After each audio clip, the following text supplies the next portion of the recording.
في سلسلة جديدة أنا عاملها في القناة وهتبدأ إن شاء الله من الفيديو ده، اسمها سلسلة 5 على القهوة. ومن اسمها كأنك قاعد على القهوة وبتدردش مع واحد صاحبك وبتتكلم في مجال معين، هو مجال كرة القدم. أيا كان بقى الكلام ده منها جزئية هتتكلم فيها في الشرق، ومنها جزئية هتتكلم فيها في الغرب، جزئية هتتكلم فيها في الدوريات المحلية المصرية، في اجزاء عن الدوريات مثلا الاوروبيه، في اجزاء عن الدوريات الاوروبيه المحليه والكؤوس الدوليه، وتتكلم مثلا عن الدوريات العربيه، عن لاعبك المفضل، بتدردش عادي خالص. وبتبقى طبعا معظمها بتبقى في الاجواء او في النمط اللي ماشي عليه كره القدم في الوقت ده، او السياق اللي هو معظم الناس بتتكلم عليه، واللي ماشي ممكن نقول عليه بالترند شويه. فبالتالي هندردش في المجال ده، وهتبقى الفيديوهات معظمها اذا ما كانش كلها هتكلم فيها بصوت وصوره، على عكس الفيديوهات اللي بتبقى فيها شخصيه باتمانيه شويه بتتكلم بصوت بس، وبتبقى مجرد صور بتعبر لك عن الحاجه اللي انا بتكلم فيها بصوتي. هتبقى معظم السلسله دي ان انا هتكلم فيها صوت وصوره، وان شاء الله هحاول انها تكون منظمه اسبوعان، كل اسبوع حلقه، وان شاء الله هتكون يوم الجمعه، ممكن في نفس التوقيت مثلا بعد صلاه الجمعه على ما تنزل، ممكن تنزل على العصر ولا حاجه. فده الصورة مبسطة أو صورة مجملة كده عن فكرة السلسلة. وهتبدأ النهاردة بأولى الحلقات، وقبل ما أبدأ وأتكلم في أولى الحلقات بالدردشة اللي ملاش عنوان محدد، لأن هنتكلم في كذا حاجة، وممكن كمان ما أكونش منسق كلامي، وهتبقى اللي هيجي في بالي هتكلم عليه. فلازم نبدأ الأول بالإنترو عشان أخويا محمد علي اللي عامل لي الإنترو ما يزعلش.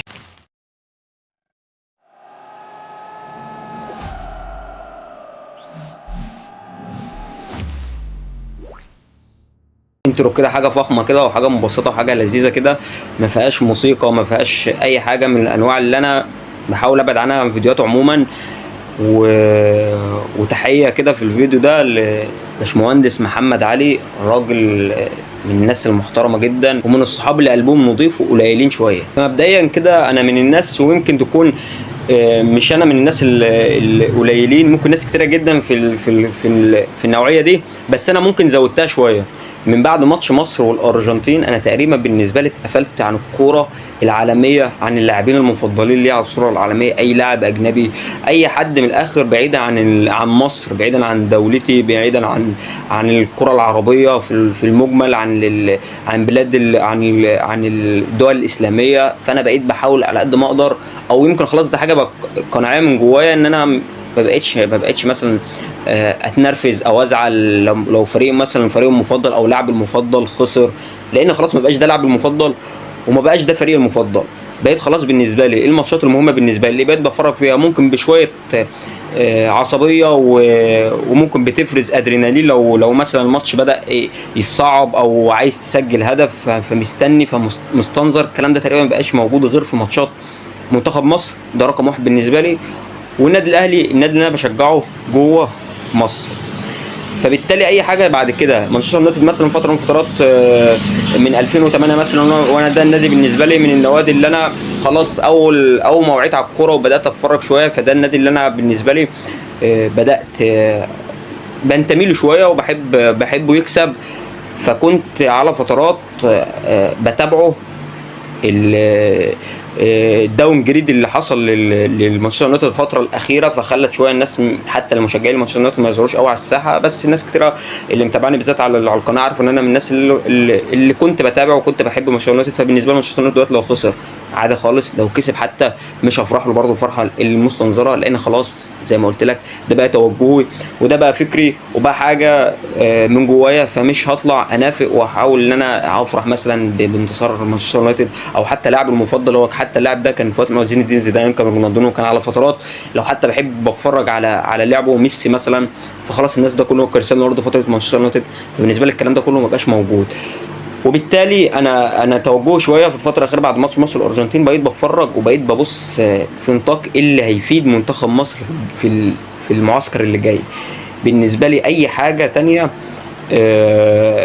ما بقتش بالنسبه لي حاجه اساسيه. يعني لما اتفرج على الجولتين الاولانيين او الجوله الاولى من الدوري المصري ونص الجوله الثانيه، لسه باقي 3 ماتشات النهارده هيتلعبوا، فبقيت ببصها في منطلق مين اللاعب اللي هيفيد المنتخب مصر، خصوصا ان انا دلوقتي عارف ان في منتخب اولمبي وفي مناصب ظهرت على الساحه موجوده من 2000 تقريبا و7، مناصب مستحدثه على الكره المصريه من 2007، لكن بالتالي هي مناصب من الهيكل الوظيفي ليها اساس قوي جدا، ولها مهام مهمه جدا، ولو اتنفذت على اكمل وجه او على الاقل خالص او قريب من اكمل وجه، فبالتالي او مش ده مش على الاقل، ده قريب من اكمل وجه، ده بالنسبه حاجه قويه جدا. فلو حصلت ده بالنسبه للكره المصريه هتنقله ان شاء الله نقله ثانيه، خصوصا انك عندك الخامه الاساسيه وهو اللاعب. انت عندك الموهبه موجوده في كل حته في مصر، انت لو مشيت في اي حاره في مصر هتطلع بدل اللاعب 10 وكلهم يعني اصحاب موهبه عاليه جدا جدا جدا. لكن في اللي ما لقاش فرصه، في اللي ظروفه مش افضل حاجه، في اللي عايز، في اللي شايل حمل مثلا اهله على كتفه، فبالتالي ما عندوش الرفاهيه ان هو يجرب ويخسر، فهيخسر كل حاجه. فده حاجات كتيره جدا لازم أن تكون في الحسبان. لكن احنا هنتكلم عن منصب معين في الكره المصريه، زي ما قلت لك مستحدث من 2007. اول واحد تولى المنصب ده في عهد سمير زاهر رئيس اتحاد الكره المصري كان الكابتن محمود الجوهري، وطبعا كان في بعد فترته مع الاردن، فبالتالي الكابتن محمود الجوهري حاجه قيمه وقامه، وراجل عمل كتير منتخب مصر، وصل مصر لتاني نسخه لكاس العالم بعد نسخه 34 كاس عالم 90، وجاب بطوله افريقيا لمنتخب مصر 98. فبالتالي عمل انجازات كتيره جدا كابتن محمود الجوهري، وراجل يعني صاحب عقليه محترمه جدا وتقدر تطور الكره المصري. وراجل حط نقطه انا كلمت عليها في فيديو لما اتكلمت عن تاريخ منصب مدير فني اتحاد الكره المصري في فيديو مفصل من النهايه للاخر، ببدايه بمحمود الجوهري، مرورا بالسراج، مرورا بنصير، مرورا بفاروق جعفر، بفنجاده المدير الفني الاجنبي الوحيد لاتحاد الكره المصري، حتى وصول علاء نبيل، ومن بعده دلوقتي المنصب الحالي مع شوقي غريب. وكان اهم نقطه بالنسبه له، ودي النقطه اللي يعتبر ابرز النقاط اللي كانت ممكن تغير من صوره الكره المصريه عموما، هي الفكره اللي قرر يطرحها كابتن محمود الجوهري في 2007 او 2008، ان هو يستحدث دوري اسمه دوري الفئه اللي تحت من 23 سنه، علشان اللعيبه اللي هم موجودين مع الفرقه الاولى، خصوصا ان هي الفكره في الكره المصريه عموما، وحته ان انا اشارك لاعب تحت 23 سنه او تحت 20 سنه صعبه شويه، ومن الافكار القليله في الكره المصريه وما بتنفذش كتير. فبالتالي هو كان عايز يعدي المرحله دي، ان هو يعمل دوري تحت 23 سنه عشان اللعيبه اللي تحت 23 سنه تلعب دقايق اكتر، فبالتالي خبرات اكتر، فبالتالي يفيدوا المنتخبات الاولمبيه بصوره قويه جدا. وطبعا من قريب المدير الفني لاتحاد الكره المصري عرفنا ان هو كابتن شوقي غريب، واللي تولى كمان منصب المنتخب الاولمبي لحد لما يختاروا مدرب منتخب مصر اولمبي. وانا خايف شويتين 3 كمان ان تكون دي بدايه علشان نوصل ان في الاخر شوقي غريب هو اللي يمسك منتخب مصر الاولمبي اللي جاي، لان احنا كده هنرجع خطوات كتيره جدا. حتى لو كابتن شوقي غريب ذات نفسه هو اللي وصل منتخب مصر الاولمبي النسخه اللي قبل الاخيره لاولمبياد طوكيو 2020 اللي اتلعبت في 2021 بسبب كورونا، وخد كمان بطوله افريقيا تحت 23 سنه اللي اقيمت في مصر. لكن بالنسبه لي برضه شوقي غريب مش هو الرجل المناسب للمدير الفني لمنتخب مصر الاولمبي. اتمنى ان هو يكون راجل مناسب لمنصب المدير الفني لاتحاد الكره المصري، حتى لو هو بالنسبه لي مش الكادر اللي انا اقول مثلا، او ده المنصب بالذات شايف ان هو ما فيش كوادر حقيقيه تستحق المنصب ده، غير لو انت جبت كادر تولى المنصب ده على المستوى الاوروبي او على المستوى الاجنبي، لان زي ما قلت لك المنصب مستحدث، وحتى لو هو من 2007 فما خدش الصلاحيات المناسبه عشان نقول ده اثر على الكره المصريه. فانا دلوقتي لما اجيب واحد فعلا اثر على الكره البلجيكيه، النمساويه، المجريه، الفرنسيه، اي دوله من الدول دي، بس يكون عنده صلاحيات قويه ونفس على ارض الواقع وليه كارير وليه سي في قوي، فاجيبه واحط جنبه واحد انا شايف ان ده ممكن يبقى كادر محترم، ممكن يبقى مع الوقت بعد 4 سنين مثلا هو ده اللي يمسك، ويبقى تحته مثلا واحد برضه نائب ليه يبقى مصري فيشرب منه الشغلانه، وهكذا وهكذا وهكذا، عشان نوصل في النهايه نبقى عندنا كوادر محليه او كوادر وطنيه تقدر تنفذ الصلاحيات المهام المطلوبه للاداره الفنيه لاتحاد الكره المصري على اكمل وجه. وكنت شايف ان الراجل المناسب ان هو يكون نائب مدير فني لاتحاد الكره المصري، اللي انت اللي هتجيبه اجنبي بقى، سواء كان حتى لويس كامبوس مثلا في باريس سان جيرمان، بس ده طبعا هيبقى فلوس قويه جدا، فتجيب واحد مش لازم نفس الراتب، بس يكون قريب منه ككارير وقريب منه كمواصفات وكجوده، ويبقى اللي تحته انا شايفه واظن ما كانش يرفض الصوره دي، وراجل من الرجال ان هو اللي بيدور ان هو يتعلم ويتطور اكتر واكتر، ومن الناس القليله جدا اذا ما كانش الوحيد اللي واخد اليويفا برو، شهاده اليويفا برو اللي اعلى شهاده في التدريب على المستوى العالمي وعلى المستوى الاوروبي، اللي ممكن يضرب في دوري ابطال اوروبا عادي جدا، هو الكابتن ايمن الرمادي. ولكن دي كلها زي ما قلت لك، دي كلها احلام، دي كلها مجرد خيال، وده من الصوره اللي انا عملت فيها في سلسله مشروع منتخب مصر الاول لكاس عام 2030 اللي اتكلمنا فيها بصوره خياليه من البدايه، وبدانا نحط هياكل وظيفيه في المشروع بتاعنا عشان يبقى المشروع ينجح، وفي نفس الوقت اي حاجه مستحدثه واي قرار واقعي حصل على ارض الواقع بندخله معانا في القصه، عشان ما نبقاش ماشيين في اتجاه والواقع ماشي في اتجاه، نبدا نتقاطع مع بعض في اتجاه واحد، ولكن هنقول ارائنا برضو في بعض الامور اللي شايفين لسه ما اتخذش قرار فيها، فبالتالي هنقول ارائنا بعد ما عدى الخطوه دي، وحتى لو ارائنا بقت غلط هنمشي مع الاتجاه الواقع وهنقول وهكذا وهكذا لحد ما نوصل ان شاء الله 2030 ونشوف احنا حققنا ايه من المشروع. ومن وجهه نظري هو ده اي حد عقلاني هيمشي على نفس النسق، اي حد بيتابع الكوره واي حد حابب الكوره واي حد حابب منتخب مصر، المسار الصحيح باين وضوح الشمس. وانا مش هقول لك ان انا مثلا عارف كل حاجه، في ناس احسن مني بكتير بكتير بكتير، لكن في النهايه انا بتكلم في البديهيات اللي مش مستاهله دراسه قويه جدا، فما بالك بقى اللي عنده دراسه قويه جدا هيقول ايه؟ هيقول حاجه اقوى بكتير بكتير. فالاساسيات البديهيات اللي بيتكلم فيها مشجع عادي جدا وبيتفرج على الكوره ومحب للكوره يلاقيها ما بتتنفذش، فبالتالي احنا ماشيين في اتجاه غلط تماما.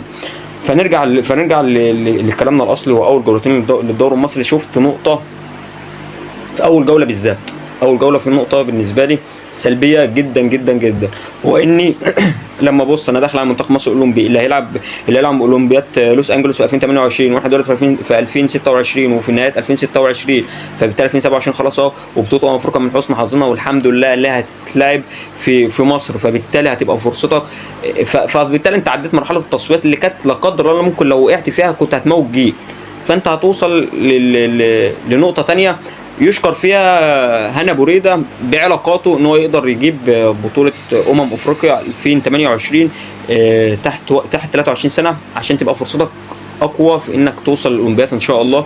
ونتمنى برضو بطوله افريقيا اللي جايه 2028 مش اللي جايه بقى اللي بعدها تبقى في مصر، علشان برضو تبقى فرصنا في التتويج فيها تبقى اكتر واكتر، وده ان شاء الله اظن هنا بوريده جدير بيها ويقدر ينفذها حتى لو في علامات استفهام في نقط تانية، لكن النقطة دي كلنا متفقين فيها ان هو علاقاته قوية يقدر يجيب لك البطولات دي زي ما جاب في 2019 برضو بطولة افريقيا اللي طلعنا فيها من دور 16 قدام جنوب افريقيا. فعشان كده بقول لك في نقاط كلنا متفقين فيها ان هنا بوريده متميز فيها، وفي نقاط تانية مكسر فيها بصورة قوية.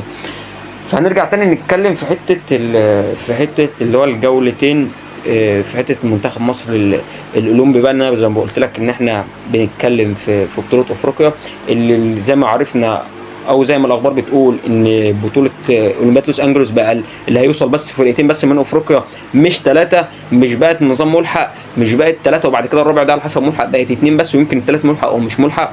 فعشان كده الموضوع هيبقى اصعب، انت لازم توصل للنهائي.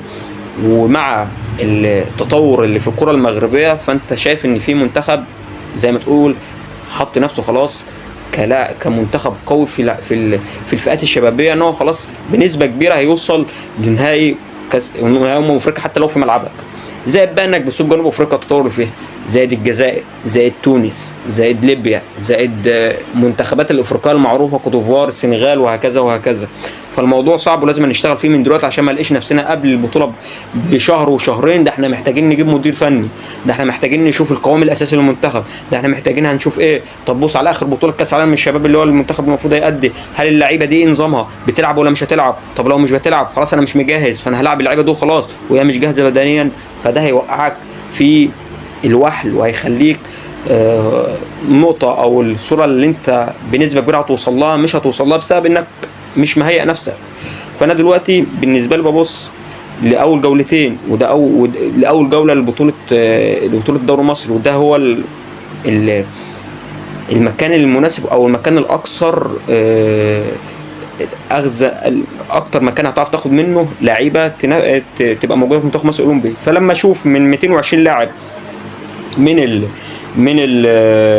من المنتخب 220 لاعب اساسي، 220 لاعب تقريبا اساسي من المنتخبات، ما هو 20 في 20 نادي في 11 ب 220 لاعب اساسي في الجوله الاولى، ما اشوفش منهم غير 6 لاعبين اساسيين تحت واحد تحت 21 سنه، اللي هم بعد سنتين هيبقوا هم 23 سنه اللي هم هيكونوا في الاولمبياد، ملاش منهم غير 6. فاحنا كده في موضوع صعب جدا، في موضوع صعب جدا. وستة حتى اكيد طبعا 6 مش هيتوزعوا على 11 مركز، فالستة حتى في منهم 2 او 3 موجودين في نفس المركز، فالموضوع بقى اصعب واصعب. ولما تشوف الستة دول ما تلاقيش منهم ولا لاعب كان اساسي في بطوله كاس العالم للشباب تحت 20 سنه كانت مع اسامه نبيه، المنتخب اللي المفروض يكون هو الاساس للاولمبياد اللي جايه. فبقى موضوع اصعب واصعب لان محمد عبد الله كان بيلعب مع كولر، بقاش يلعب دلوقتي مع حسين عمود حتى الان.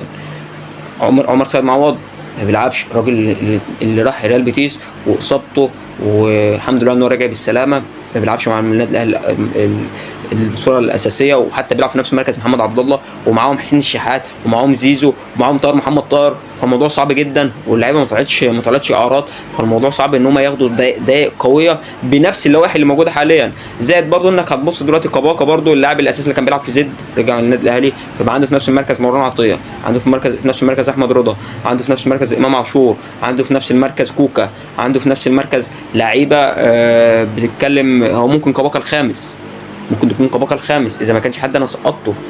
فدلوقتي الكباكا الخامس وفي 4 قبله، فايه الدنيا؟ رغم ان كباكا متالق مع منتخب مصر، رغم ان هو كان متالق مع زد، طب ليه كباكا مش موجود بصوره اساسيه؟ مش هتقدر تجبر الانديه دي غير بلوائح. نفس الكلام هتتكلم عن نادي الزمالك محمد السيد اللي هو بياخد دقايق قليله جدا، اللي بيلعب على حسابه، رغم ان الزمالك موقوف القيد، ورغم ان الزمالك ما عندوش كواليتي اعلى، كواليتي لعيبه عالي جدا بسبب ايقاف القيد. رغم كده محمد السيد بديل، رغم كده محمد ابراهيم بديل لعمر جابر، ومحمد ابراهيم لحد دلوقتي ما لعبش، رغم ان الزمالك لعب جولتين، محمد السيد لعب دقايق قليله جدا في اول ماتشين. فالموضوع بقى صعب. زيد على كده اللعيبه زي عمر خضر اللي رجع من عندك استون فيلا وراح زد وما بيلعبش اساسي برضه دلوقتي. فبالتالي الموضوع بقى صعب، بقى لازم تغيير لوائح عشان تجبر الانديه دي.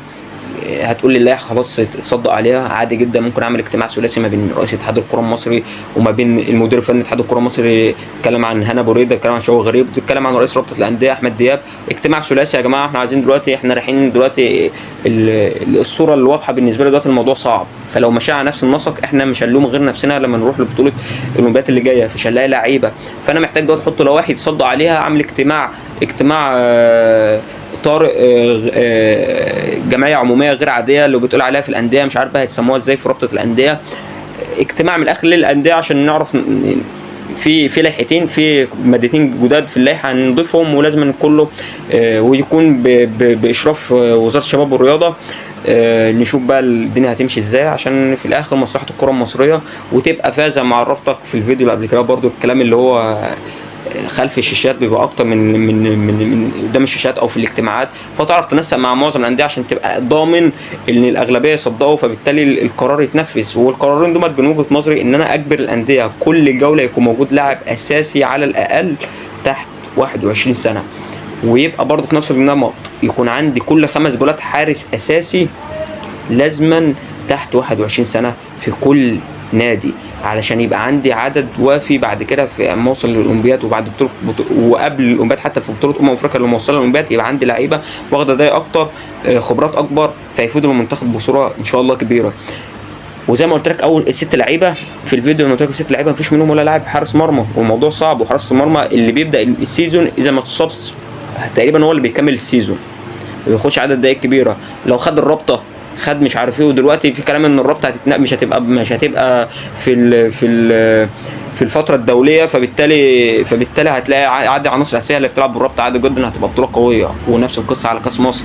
فالموضوع صعب ولازم يكون اتحط له نمط معين ويجبر الانديه انها تنفذ قرارات عن طريق اللائحه.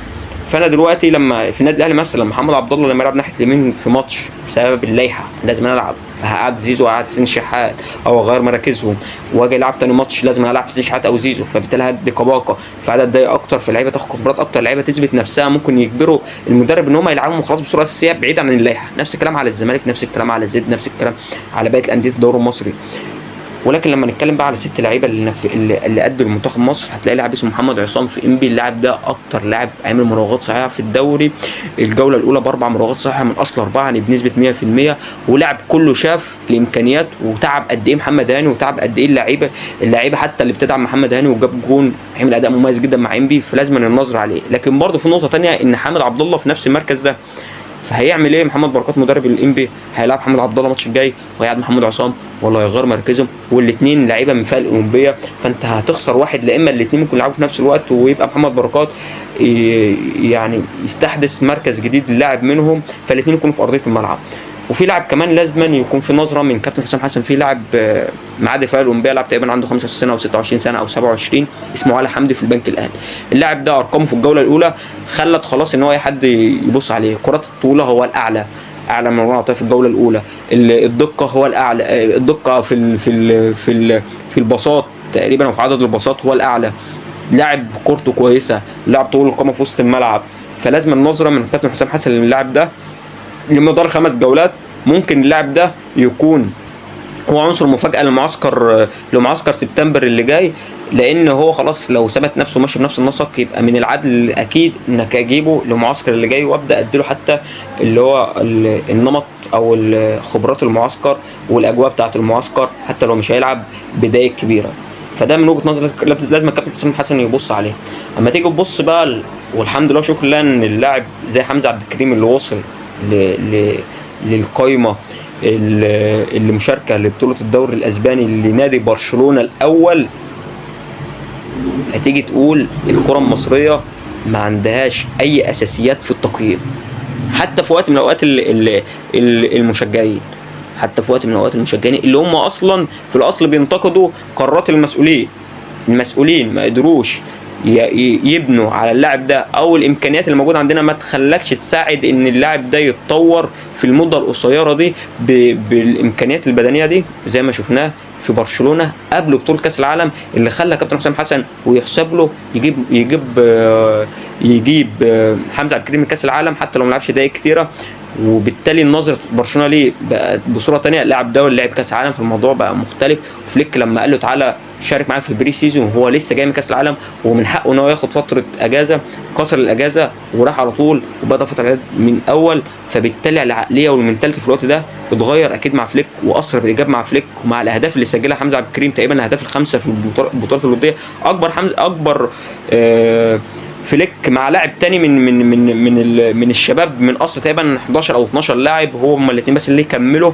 وحمزه عبد الكريم لحد اخر لحظه كله بيقول ان هو هيبدا اساسي، لكن بسبب يمكن الخبرات قليله شويه بالنسبه للدوري زي الدوري الاسباني، فهيبدا ممكن ياخد بشكل تدريجي حمزه عبد الكريم. يحسب له 100% ان هو وصل للمرحله دي، والناس كتير ومعظمها ما كانتش متوقعه انه يوصلها بدري كده، وان شاء الله ربنا يوفقه ما شاء الله لا قوه الا بالله. فعجبني عقليته، عجبني حتى البوستات اللي بينزلها في صفحته الرسميه، وقد ايه انه اللاعب راضي، وحتى لحد النهارده الراجل منزل بيشكر ربنا ويقول الحمد لله، وان شاء الله اللي جاي افضل وافضل، ونتمنى له كل التوفيق. خطوه محمد صلاح مع نادي زي طرابزون التركي بالنسبه لي كنت اتمنى اشوفه يكمل في اوروبا، في انديه تلعب دوري ابطال اوروبا بصوره مستمره، ويبقى فرصته في تتويج الكره الذهبيه لسه متواجده. ممكن كان موجود اتلتيكو مدريد، ممكن يكون موجود في نادي من انديه الدوري الايطالي زي يوفنتوس، زي حتى لو روما اللي هيشارك في دوري ابطال اوروبا السنه دي. لكن في الاخر ممكن محمد صلاح في الوقت ده بيحسبها حاجه ثانيه، بيحسبها راتب، بيحسبها انا لسه عايز العب في اوروبا بس في نفس الوقت عايز راتب، فالانديه اللي هي الثانيه دي مش هتدي الراتب المناسب. كل دي حسابات اللاعب بيفكر فيها. ممكن شايف ان موضوع الكره الذهبيه حتى لو راح مع نادي من انديه اتلتيكو مدريد او يوفنتوس او اس ميلان او روما، مش هيقدر يديلهم الاداء اللي هو مستنيه ومستنظره، والمشجعين هناك مش هيبصوا له بنفس النظره. في طرابزون التركي مش هيبقى مثلا اي لمسه بسيطه طرابزون مثلا هينبهروا بيها، هناك ممكن لسه مش هينبهروا بيها، لا محتاجين من محمد صلاح كتير. فبالتالي هو ممكن بص في النمط ده، بص في الاتجاه ده، فكان ده قراره. لكن انا قلت لك انا وجهه نظري كذا، لكن طبعا اتمنى له واحب ليه ان هو يكون موجود مع نادي من الدول الاسلاميه. بالنسبه لي حاجه كويسه، بالنسبه لي ان انا اشوف محمد صلاح حتى بالفكر، حتى الانساني، فكر انساني، اللي هو لاعب مثلا عايز يخلي بيئه ولاده حتى وهم عرب مسلمين، لما يكونوا حتى لو هم مولودين في بريطانيا وفي انجلترا، فبالنسبه له مثلا ان هو عايز الثقافه الاسلاميه تبقى موجوده مع اولاده، ممكن تكون ده فكر من الافكار برضه. ففي النهايه هي حريه شخصيه، ان نتمنى له التوفيق، نتمنى له ان شاء الله ان هو لسه يدي المنتخب مصر، نتمنى له بطوله افريقيا في 2027 او 2028. فان شاء الله محمد صلاح يكون في الاتجاه المناسب ليه، واللي ما يخلوش يقع بدنيا، ويأدي حتى لو طلع من دوري اوروبا وراح دوري مؤتمر اوروبي، نتمنى له التوفيق. نبص برضو على نسق تاني في لعيبه مزدوج الجنسيه. احنا خلاص عرفنا زي ما قلت لك ان لعيبه الفئه الاولمبيه قلت شويه. كان في لعيبه مع اسامه نبيه زي تيبو جبريال، زي سليم طلب، زي تقريبا عمر عبد المجيد اللي جه على فترات. اللعيبه دي لازم يكون لها نظره اكتر واكتر، وتبقى المكان اللي يقدر يبص عليه مدرب منتخب مصر الاول حسام حسن يبقى هو منتخب مصر الاولمبي. اتمنى زي ما قلت لك المدير الفني منتخب مصر الاولمبي يكون كابتن محمد شوقي، او حتى لو مش محمد شوقي يبقى الشيخ مدرب واد دجله، يبقى ناس من الناس اللي هي الكوادر الشابه الجديده اللي ممكن تدي حاجه، يعني عندها حاجه تديها جديده للكره المصريه. الحمد لله انا فرحان في ان من اخر سيزون بقينا نشوف وجوه شابه موجوده، وجوه جديده كتدريب للانديه الدوري المصري، بعد ما كنا خلاص بقى حفظنا كابتن حلمي طولان، حفظنا علاء عبد العال، حفظنا مش عارف كابتن عبد الحميد بسيوني، حفظنا طلعت يوسف، حفظنا طارق العشري، حفظنا اسماء كده، عرفنا ان هم خلاص موجودين في اي دوري. يخسروا من الفريق ده او يخفقوا مع الفريق ده، ينتقلوا فريق تاني، نفس الفريق في فريق تاني موجود في الدوري برضه، وهكذا، وتلاقي اللي هو رايح مكانه جاي مكانه، وهي كانت ماشيه كده في الدوري. فبدانا نشوف وجوه جديده زي محمد شيخ، زي محمد بركات في انبي، زي مجدي عبد العاطي تقريبا في غزل المحله تقريبا، حاجه كده، او من انديه يعني الدوري المصري. فبالتالي احنا بقينا نشوف وجوه شابه وعندهم افكار، فبقينا نشوف افكار تكتيكيه في الدوري، بقينا نشوف عادي انديه بتبقى ند قوي للانديه زي الاهلي والزمالك بسبب افكار مدربيه، وكله بفضل الله طبعا.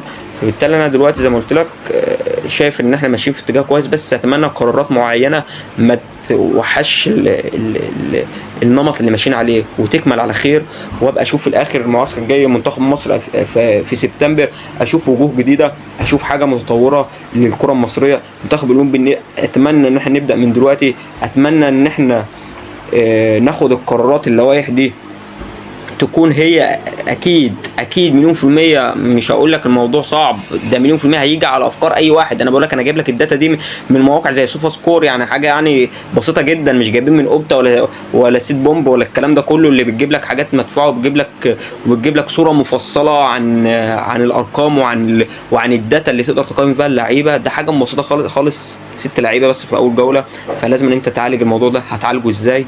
فالموضوع سهل وبسيط، اجتماع يبقى موجود فيه وزاره الشباب والرياضه، الدوله هتتكلم، فبالتالي المصالح بتتصالح من الاخر. هتلاقي في الاخر موجود في الدوري المصري او انديه هتدعم قوي الاهلي والزمالك بقياده رؤساء انديتهم، كابتن محمود الخطيب، كابتن حسين اللبيب، الاسماء دي مع الكلام من الدوله، وهيفيد الكره المصريه. وانت عندك اسماء مش هتضرك، يعني محمد عبد الله وكباكا، ده هتدي لك انت ذات نفسك، انت هتستفاد بالنبره ده، هتستفاد انت كنادي بعد كده مع الوقت، هتستفاد انت بتبني كوادر ليك انت للوقت، اللعيبه ده خبرات اكتر. فبالتالي هم اظن هيوافقوا مع الوقت، هيوافقوا مع الضغط، هيوافقوا. حتى لو ما وافقوش تقدر تتكلم بقيه النوادي. الدوله اما تكون موجوده في امر زي ده، وفي بند لمصلحه الكره المصريه، اظن النتيجه في الاخر هتكون نتيجه ايجابيه، واتمناها تتنفذ، واتمنى اشوف الافكار دي في حته تانية للمنتخبات الاولمبيه والمنتخبات الشباب ومنتخب مصر الاول. واحنا اتكلمنا عن المنتخب الاولمبي، في منتخب الشباب منتخب الشباب مع كابتن وائل رياض، اللي حتى لو انا شايف ان في ناس كتيره جدا بتترول عليه، ووائل رياض ومش وائل رياض وبنتال وده الابن البر للاتحاد الكره المصري، واللي بينتقل من نادي لمنتخب لمنتخب. بس انا حاسس كده شويه، حتى لو الانطباع ده مش مبني على اي منطق، لكن مش عارف ليه عندي احساس ان كابتن وائل رياض هيفيد منتخب مصر او منتخبات الشباب، خصوصا ان اكتر الاسماء اللي بشوفها من مزدوج النساء بالذات بتيجي مع الكابتن وائل رياض. فاتمنى اشوف النقطه دي وما يخذلنيش مع بطوله او تصفيات المؤهله لبطوله افريقيا لمنتخبات الشباب الفتره القادمه.